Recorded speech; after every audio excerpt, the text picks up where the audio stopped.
আপনি মনে করেন কিনা ছাত্রদল বিএনপির লেজুর ভিত্তিক রাজনীতি করে? ধন্যবাদ। জনাব রাকিব। আমি একদম সরাসরি এই প্রশ্নে চলে যাবো, জাস্ট এক মিনিটে বলে নিই।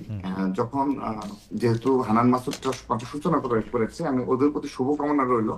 কিন্তু যখন এখন পর্যন্ত একজন বহিষ্কার করেনি, কিংবা শীর্ষ পর্যায়ে থেকে যখন একজন একজন সুক্রোজ খাবে, বহিষ্কার হবে, তখন বুঝতে পারবে এটা দ্বারা সারা দেশে কি ধরনের একটা মেসেজ যায়।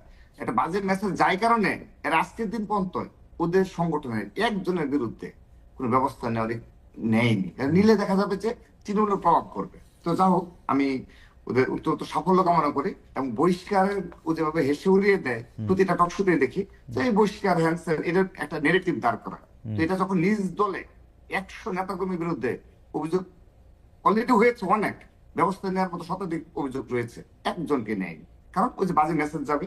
কিন্তু ঠিক আছে, নেগেটিভ দাঁড় করা। দ্বিতীয়ত আরেকটি বিষয় বলি, হান্নান মাসুদ সহ যারা এই নিজ নিজ আসনে যেখানে এমপি স্বপ্ন দেখে, সেখানে যদি 7 মাসে 1 থেকে 2 বার গিয়ে মনে করে ঢাকায় বসে বসে আমি এমপি হয়ে যাব, এটি কিন্তু খুবই ষড়যন্ত্রমূলক ভাবে সাধারণ জনগণ দেখে থাকে, এলাকার জনগণ, যে তার সত্যি কোথায় আমাদের কাছে আসছে না, আমাদের সাথে কথা বলছে না, আমাদের সুখে দুঃখে নাই, তাহলে সে ঢাকায় বসে বসে এই 7 মাসে না না, মাত্র 2 বার কে কিভাবে রাজনীতি করবে সেটা তো আপনি বলে দিতে বা ঠিক করে দিতে পারেন না। জনগণের মনোভাব, বাংলাদেশের যে রাজনীতি এটা সেটা যে সাধারণ জনগণের কাছ থেকে তাদের দুঃখ দুর্দশা সম্পর্কে অবহিত হওয়া। ওকে, আপনার আপনার আপনার সাজেশন ওনারা শুনতেও পারেন, নাও শুনতেও পারেন, এটা ওনাদের ব্যাপার।